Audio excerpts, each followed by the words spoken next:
My name is Eduardo Fernandez. I belong to the New Orleans province, and I've been a Jesuit since 1980.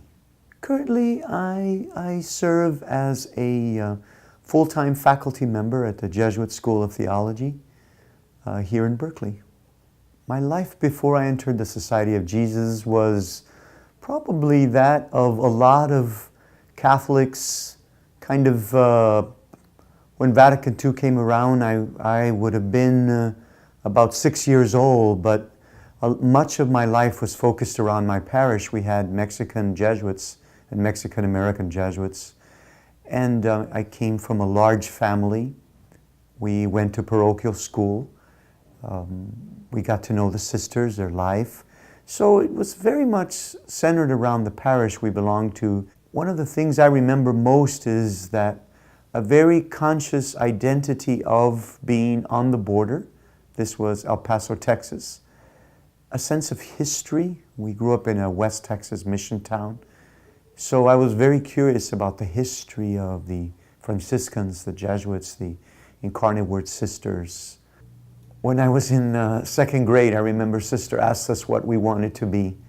And I wanted to impress her, so I told her I wanted to be the Pope. And she laughed and said that I would have to be a priest before that. So early on, I remember liking school, liking the being around the parish. So early on, I thought about it. I read a lot of biographies.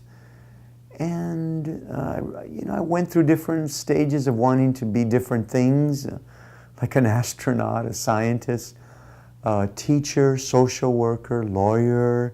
But I do remember that there was a sense of, if I went into this priesthood thing, and if I joined the Jesuits, I wanted to do it for the right reason. Went to Loyola, New Orleans when I was 18. I thought I might want to be a Jesuit, but I wasn't sure. So I studied sociology, and it was a great experience. I met some terrific Jesuits there. Loyola, there was C.J. McNaspy, the real Renaissance man.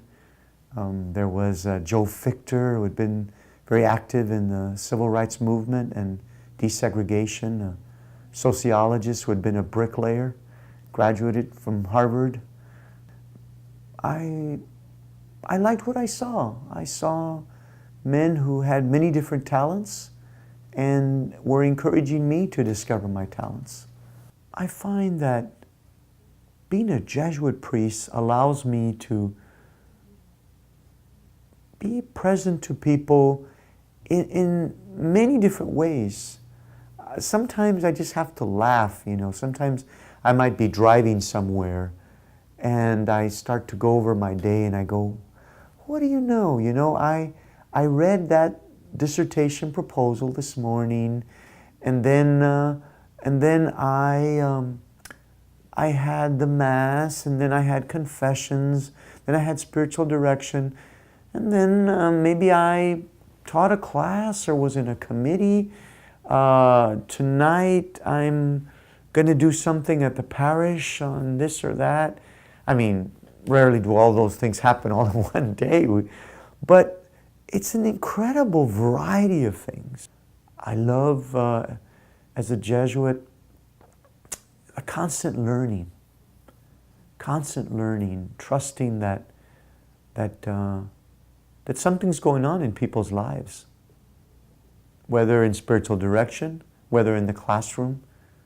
I find myself lecturing less. Less is more. And listening more. Again, in the society, there is a structure that I find so rich for this.